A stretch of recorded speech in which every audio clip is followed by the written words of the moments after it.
என் அன்பு குழந்தையே, உனக்கான நல்ல விஷயங்களை செய்து கொடுப்பதற்காகவே உன் தாயானவள் இன்று உன்னை தேடி வந்திருக்கின்றேன்.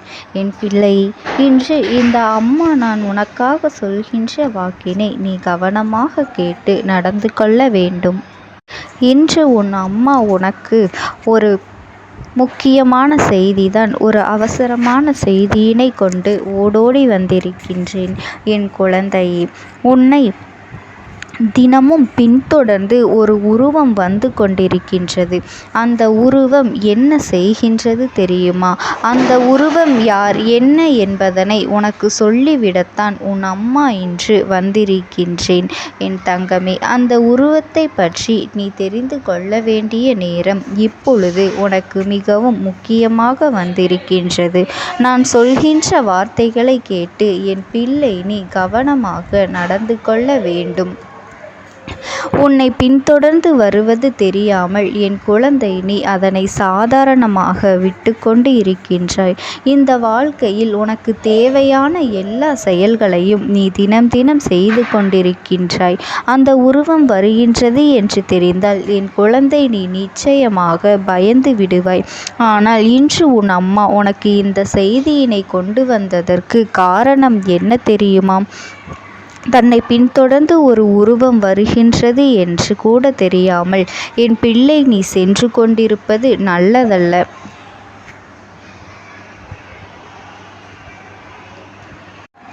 அது என்ன என்பதனை நீ நிச்சயமாக தெரிந்து கொள்ள வேண்டும். என் தங்கமே, அது நல்ல சக்தியா தீய சக்தியா என்பதனை நீ தெரிந்து கொண்டு அதற்கு ஏற்றது போல என்னவெல்லாம் செய்ய வேண்டும் அதை செய்துவிட வேண்டும். ஒருவேளை அது உன்னை பின்தொடர்ந்து வருவது நல்ல சக்தியாக இருக்கும் பட்சத்தில் என் குழந்தை நீ கவலைப்பட வேண்டிய அவசியம் கிடையாது. அதே நேரத்தில் உன்னை பின்தொடர்ந்து வருவது தீய சக்தியாக இருக்கும் என்றால் நிச்சயமாக என் குழந்தை நீ உடனடியாக கவனிக்கப்பட வேண்டிய விஷயம் அல்லவா? உடனடியாக அந்த தீய சக்தியினை அங்கிருந்து விரட்டுவதற்கான முயற்சிகளை நீ செய்ய வேண்டும் அல்லவா? அது அப்படி பின்தொடர்ந்து வரும் பொழுது உனக்கு பல பிரச்சனைகள் அந்த சக்தியால் வரும், ஏற்படுத்தக்கூடும். இதுவெல்லாம் உன் அம்மா நான் உனக்கு சொல்கின்ற நல்ல விஷயங்கள் என்பதனை புரிந்து கொள். எத்தனை பேருக்கு தான் இது தெரியும், இது போன்ற சக்திகளின் நடமாட்டம் இருக்கின்றது என்று? என் குழந்தையே, உனக்கு தெரிந்திருக்கின்றது என்றால் நீ எவ்வளவு பெரிய அதிர்ஷ்டசாலி என்பதனை நீ தெரிந்து கொள். என் குழந்தையே, உனக்கு இது உடனடியாக தெரிகின்றது.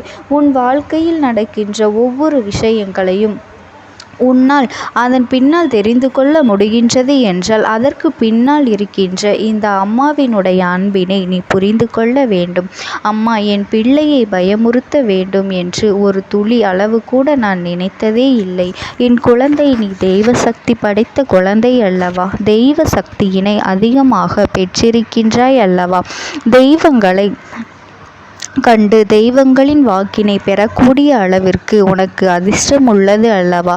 அப்படி இருக்கும் பொழுது உன்னை சுற்றி நடக்கின்ற விஷயங்களையும் நீ தெரிந்து கொள்ள வேண்டும். நாளை யாரோ ஒருவர் உன் பின்னால் ஒரு உருவம் வந்து கொண்டிருக்கின்றது என்று சொல்லி அதை நீ தெரியாத அளவிற்கு சென்றுவிடக் கூடாது என்றுதான் உன் அம்மா நான் உனக்கு முன்கூட்டியே சொல்லிவிட வந்திருக்கின்றேன். என் தங்கமே, எவ்வளவோ பிரச்சனைகளுக்கு மத்தியில் இது போன்றும் ஒரு நிகழ்வு வாழ்க்கையில் நடந்திருக்கின்றதா? அப்படி நடந்தாலும் நான் இப்பொழுது எதை பற்றியும் கவலைப்படும் மனநிலையில் இல்லை. என் தங்கமே, இதை நீ முழுமையாக புரிந்து கொள்ள வேண்டும். ஏன் தெரியுமா? நான் பட்டு கொண்டிருக்கின்ற வேதனைகளையும் கஷ்டங்களையும் பார்த்தால் என் குழந்தை நீ மிகவும் வேதனைப்பட்டு விடுவாய். எனக்கு இதற்கு மேலும் உனக்கு எடுத்து சொல்ல தெரியவில்லை. நான் படுகின்ற வேதனைகளை யாரும் பட்டிருக்க மாட்டார்கள், நான் அனுபவிக்கின்ற கஷ்டங்களை யாரும் அனுபவித்திருக்க மாட்டார்கள் என்று என் பிள்ளை நீ சொல்கின்றாய் அல்லவா? அப்படி உன் பின்னால் வருகின்ற உருவம் யாருடைய உருவம் என்று தெரிந்து கொண்டால் நிச்சயமாக நீ இப்படியெல்லாம் புலம்பிக் கொண்டிருக்கின்ற இந்த வார்த்தைகளை எல்லாம் பின்வாங்கிக் கொள்வாய். அந்த அளவிற்கு உன் வாழ்க்கையில் பல விஷயங்கள் நடந்து கொண்டிருக்கின்றது. நீ நினைக்கின்றாய் நீ மட்டும்தான் கஷ்டப்பட்டு கொண்டிருக்கின்றாய் என்று. உன்னை விட மோசமான நிலையில் எத்தனையோ பேரு இங்கு இருந்து கொண்டு வாழ்க்கையை எப்படியும் வாழ வேண்டும் என்று நினைத்து வாழ்ந்து கொண்டு இருக்கின்றார்கள். இந்த பல போராட்டங்களை கடந்து இந்த வாழ்க்கையை வெற்றிகளை படைத்திருக்கின்றார்கள். இப்பேற்பட்ட இந்த உலகத்தில் என் பிள்ளை நீ மட்டும் வாழ்ந்து கஷ்டப்படுவது கிடையாது. இப்படி நீ புலம்புவதை நிறுத்திவிட்டு நடக்கின்ற விஷயங்களை எல்லாம் சற்று கவனி.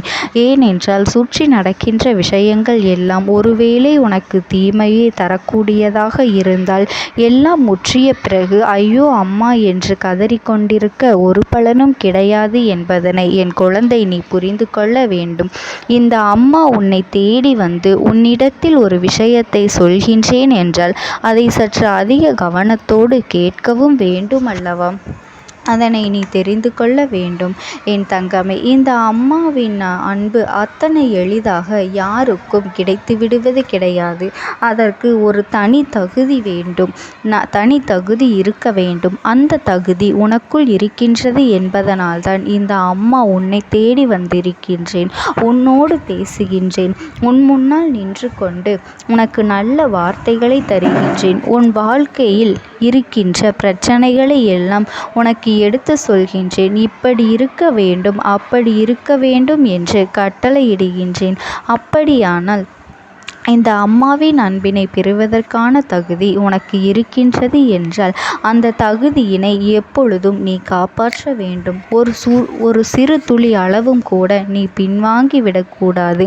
நடக்கின்ற விஷயங்களை எல்லாம் நீ எப்பொழுதும் பெரிதாக எடுத்துக்கொண்டு உன் வாழ்க்கையில் நல்ல நிகழ்வுகளை நோக்கி பயணித்து கொண்டே இருக்க வேண்டும். என் குழந்தையே, நீ நினைக்கலாம், அம்மா என் வாழ்க்கையில் நீ இருப்பதாக சொல்கின்றாய். அப்படியானால் என்னை பின்தொடர்ந்து வருகின்ற அந்த உருவம் என்ன உருவம்? அது யாருடைய உருவம்? அவர்களுக்கு என்ன செய்ய நினைக்கிறார்கள் என்று கேட்கின்றாய் அல்லவா? இதோ உன் அம்மா உனக்கு சொல்கின்றேன். என் குழந்தை, நீ தெளிவாக கேட்டுக்கொள். என் பிள்ளையே, உன்னை பின்தொடர்ந்து வருகின்றேன் என்ற உருவம் நிச்சயமாக நல்ல சக்திதான். ஏனென்றால் சக்திகள் எல்லாம் உன்னை பின்தொடர்ந்து தீய சக்திகள் எல்லாம் உன்னை பின்தொடர்ந்து வர முடியாது. ஏனென்றால் உனக்கு காவலாக நான் இருக்கின்றேன் அல்லவா? ஒவ்வொரு செயலிலும் உனக்கு நான் இருப்பது உன் அம்மா அல்லவா? அப்படியானால் உன்னை பின்தொடர்ந்து வருவது யார் என்று நீ யோகித்திருக்க வேண்டும். உன் தாயானவள் என்னையன்றி வேறு யாரும் உன்னை பின்தொடர்ந்து வர முடியாது. அம்மா எல்லா இடங்களிலும் உனக்கு காவலாக நிற்கின்றேன். எந்த சூழ்நிலையிலும் எந்த தீய சக்தியும் உன்னை விட்டு நெருங்கிவிடாதபடி நான் பாதுகாவலாக நிற்கின்றேன். என் குழந்தை, யாரேனும் உன்னிடத்தில் வந்து பின்தொடர்ந்து ஒரு உருவம் வந்து கொண்டிருக்கின்றது என்று உன்னை பயமுறுத்துகிறார்கள் என்றால் உடனடியாக நீ மனம் கலங்கி விடாதே. அந்த நேரம் அவர்களிடத்தில் எதிர்த்து சொல்ல வேண்டிய விஷயம், என்னை பின்தொடர்ந்து வருவது என் அம்மா மட்டுமே, அதனால் எனக்கு யாரை கண்டும் எந்த பயமும் இல்லை என்று நீ சொல்லிவிட வேண்டும். என் பிள்ளையே, உன் மனதிற்குள் இருக்கின்ற எண்ணங்கள் எல்லாம் என்னை சுற்றி இருக்கின்றது. இந்த அம்மா எப்படியும் நம் வாழ்க்கையில் நல்லதை நடத்தி கொடுப்பாள் என்கின்ற எண்ணம் உனக்குள் இருக்கின்றது. அப்படியானால் என் குழந்தை, நீ எதற்காக பயப்பட வேண்டும்? எதற்காக இந்த வாழ்க்கையில் நீ மற்றவர்களுக்கெல்லாம் பயந்து வாழ வேண்டும் என்று சற்று சிந்தித்து பார். இந்த அம்மாவினுடைய அன்பு உன்னோடு இருக்கும் பொழுது, இந்த அம்மா உனக்கு என்றுமே உறுதுணையாக இருக்கும் பொழுது நடக்கின்ற விஷயங்களை எல்லாம் நீ தைரியமாக எதிர்கொள்ள வேண்டும். உன்னுடைய வேலைகளுக்கு எப்பொழுதும் அடுத்தவர்களின் உதவியையும் அடுத்தவர்களின் துணையையும் நீ ஒருபொழுதும் தேடாதே. உடன் ஒருவர் இருந்தால்தான் சிலருக்கு இங்கு பேச்சே வரும் என்ற உதாரணத்திற்கு சொல்ல வேண்டும்.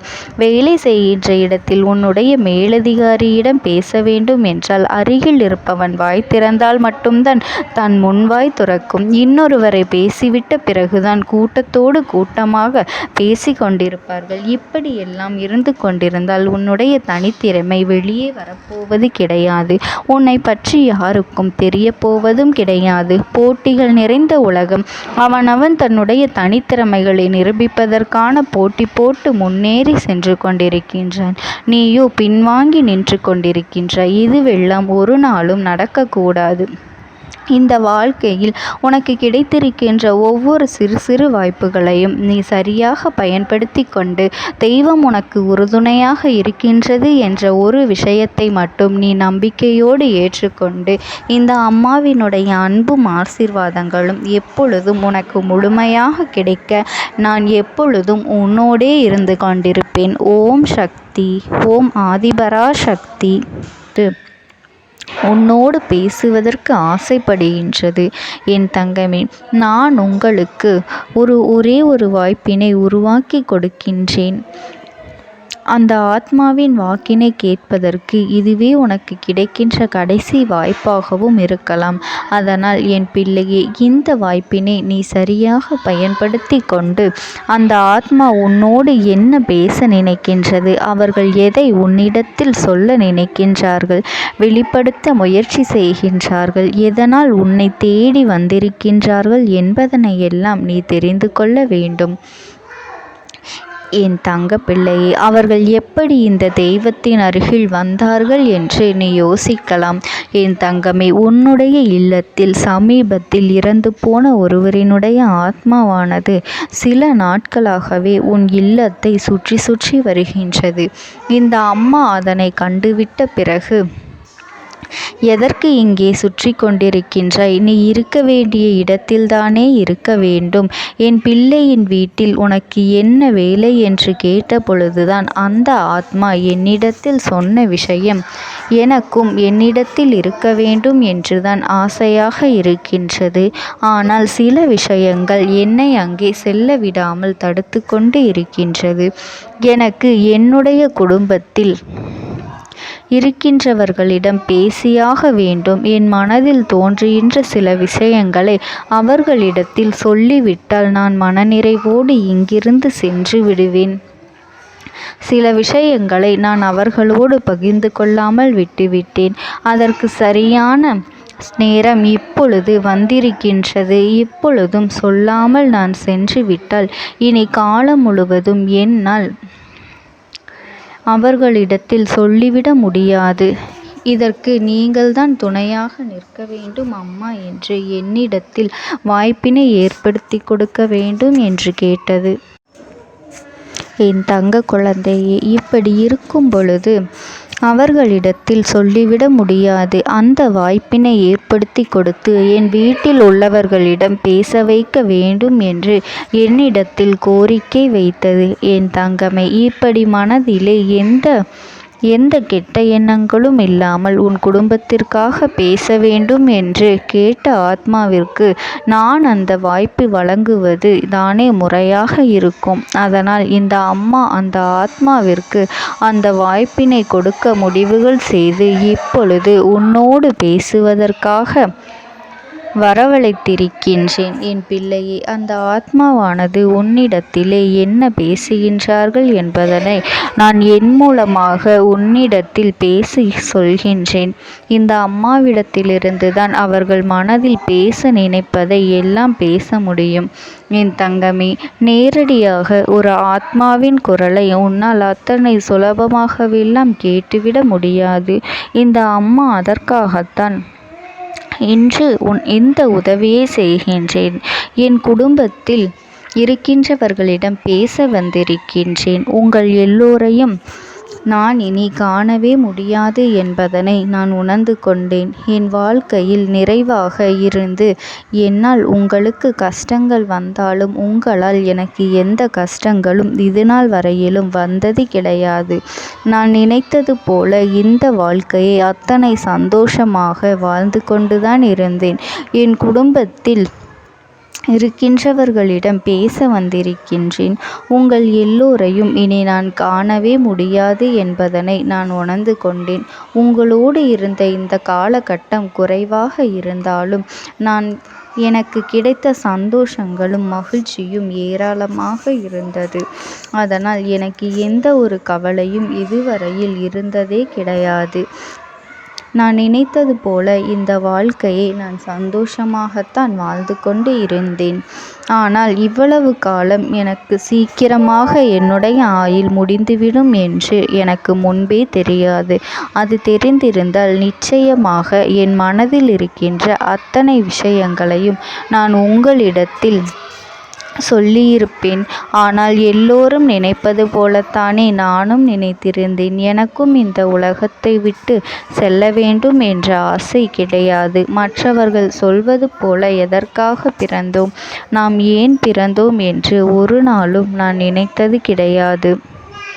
வாழ வேண்டும் என்றுதான் ஆசைப்பட்டேன். என்னுடைய ஆசைகள் எல்லாம் நிராசையாகும்படி இந்த உலகத்தில் விட்டு செல்ல வேண்டிய காலகட்டம் கட்டாயம் வந்துவிட்டது. என்னுடைய கடமை இங்கே சரியாக முடிவதற்கு வந்துவிட்டது. இன்று நான் உங்களோடு பேச வந்ததற்கு முக்கியமான காரணம், சில விஷயங்களை எல்லாம் உங்களோடு சொல்லாமல் விட்டுவிட்டேன். எப்படி நடக்கும் என்று தெரியாமல் நான் சில விஷயங்களை செய்தும் முடித்துவிட்டேன். அதற்காக உங்களிடத்தில் நான் மன்னிப்பு கேட்டுக்கொள்கின்றேன். இதை உங்களிடத்தில் பகிர்ந்து கொள்ள வேண்டும் என்றுதான் இன்று நான் வந்திருக்கின்றேன். உங்களை நான் மனதார வணங்குகின்றேன். இந்த வாய்ப்பினை நான் சரியாக பயன்படுத்தி கொள்ள விரும்புகின்றேன். அதனால்தான் என் மனதில் இருக்கின்ற விஷயங்கள் எல்லாம் நான் சொல்லிவிடுகின்றேன். சிறிது நேரம் அமைதியாக அமர்ந்து என்னுடைய வார்த்தைகளை கேட்டாலே போதும். என்னுடைய அன்பினை புரிந்து கொண்டு அதுவே எனக்கு போதும். நான் நிச்சயமாக இங்கிருந்து நல்லபடியாக சென்று விடுவேன். இன்று உங்களோடு பேச வந்ததற்கு ஒரு முக்கியமான காரணம், நான் சில விஷயங்களை சொல்லாமல் விட்டுவிட்டேன். இப்படி நடக்கும் என்று எனக்கு ஒரு நாளும் தெரியாமல் சில விஷயங்களை செய்துவிட்டேன். அதை உங்களிடத்தில் பகிர்ந்து கொள்ளத்தான் வந்திருக்கின்றேன். என் மனதில் நினைக்கின்ற விஷயம் என்ன தெரியுமா? நான் உங்களை நன்றாக பார்த்து கொள்ள வேண்டும். உங்களின் ஆசைகளை எல்லாம் நிறைவேற்றி கொடுக்க வேண்டும். உங்கள் வாழ்க்கையில் நடத்தி கொடுக்க முடியாமல் போனாலும் இனிமேல் அதையெல்லாம் நடத்தி கொடுக்க வேண்டும் என்று ஆசைப்பட்டு என்னால் ஆன முயற்சிகளை எல்லாமே செய்து கொண்டிருந்தேன். ஆனால் முழுமையான பலன்களை கொடுப்பதற்கு முன்பாகவே இது போன்று நடந்துவிட்டது. அதனால் நான் ஏதேனும் குற்றம் குறைகள் செய்திருந்தாலும், ஏதேனும் உங்களுக்கு மனதிற்குள் கஷ்டத்தை தந்திருந்தாலும் என்னை மன்னித்து விடுங்கள். நான் எப்பொழுதும் உங்கள் மீது உண்மையான அன்பினைத்தான் வைத்து கொண்டிருக்கின்றேன். நான் ஒரு நாளும் மனதில் ஒன்றும் வெளியில் ஒன்றுமாக ஒரு நாளும் நான் நடந்து கொண்டது இல்லை. அதனால் என்னவோ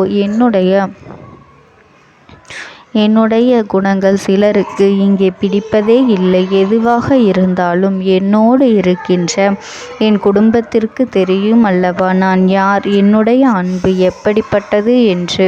அதனால் என்னுடைய அன்பினை முழுமையாக உணர்ந்து கொள்ள வேண்டும் என்று அதனை இங்கிருந்து ஏற்றுக்கொள்ளவே முடியாத ஒரு விஷயமாகத்தான் இருந்தது. நானும் அங்கும் அங்கும் ஓடி ஓடி மீண்டும் என்னுடைய உயிரை மீட்டெடுத்து விடலாம் என்றுதான் முயற்சி செய்தேன். ஆனால் அப்பொழுது என்னால் அதையெல்லாம் செய்ய முடியவில்லை. உயிரற்ற உடலாக இங்கே நின்று கொண்டிருக்கின்றேன். நாட்கள் செல்ல செல்ல இதை எனக்கு ஏற்றுக்கொள்ள பழகிவிட்டது. இனிமேல் இதுதான் என்னுடைய உலகம்.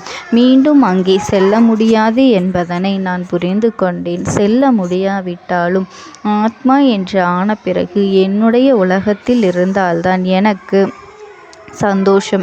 மீண்டும் மனித வாழ்க்கைக்குள் என்னால் நுழைந்துவிட முடியாது.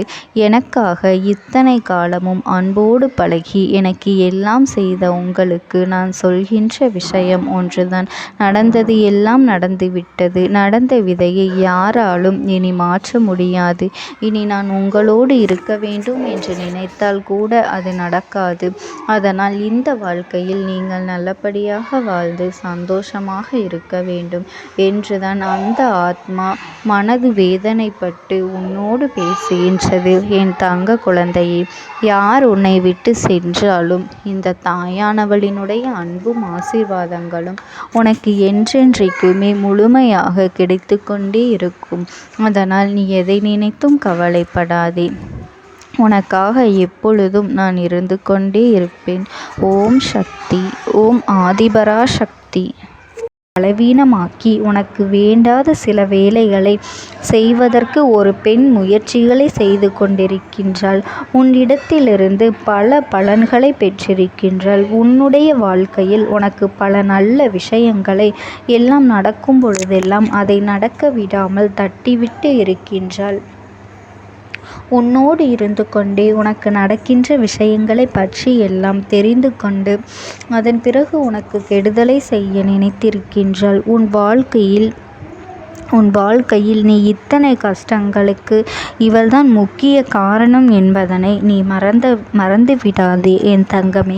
இவள் யார் என்று நீ தெரிந்து கொள்ள வேண்டிய நேரம் இப்பொழுது வந்துவிட்டது என் தங்கமே. முதலில் ஒரு விஷயத்தை நீ தெளிவாக புரிந்து கொள்ள வேண்டும். உன்னோடு இருப்பவர்கள் எல்லோருமே நல்லவர்கள் என்று எண்ணி நீ ஏமாந்து போய் நிற்கின்றாய் அல்லவா? உன்னுடைய அன்பான குணத்தை அவர்கள் தனக்கு சாதகமாக பயன்படுத்தி கொண்டதே. இனிமேலாவது அவர்களை நீ தெரிந்து கொள்ள வேண்டும். நீ கண்ணீர் சிந்துகின்ற நேரத்தில் அவர்கள் கண்ணீரை துடைப்பதற்கு கூட அவர்கள் அங்கு தயாராக இல்லை என்பதனை நீ மறந்துவிடாதே. நீ படுகின்ற ஒவ்வொரு கஷ்டங்களும் கஷ்டமான சூழ்நிலையிலும் எத்தனையோ சிக்கல்கள் எல்லாம் தாண்டித்தான் நீ மீண்டு வந்திருக்கின்றாய். அப்படி மீண்டு வரும்பொழுதெல்லாம் உனக்கு மீண்டும் அதே போல கஷ்டத்தை திருப்பிக் கொடுக்கத்தான் அவர்கள் தயாராக இருக்கின்றார்களே தவிர உன்னை அதிலிருந்து மீட்டெடுப்பது அவர்கள் ஒரு பொழுதும் தயாராக இல்லை என் தங்க பிள்ளையே. எது சரி எது தவறு என்று சில நேரங்களில் நீ பிரித்தறிய முடியாமல் இருக்கும் பொழுது இன்னொருவரிடம் நீ உதவியை கேட்கின்றாய். ஆனால் அவர்களுக்கும் அது மிகப்பெரிய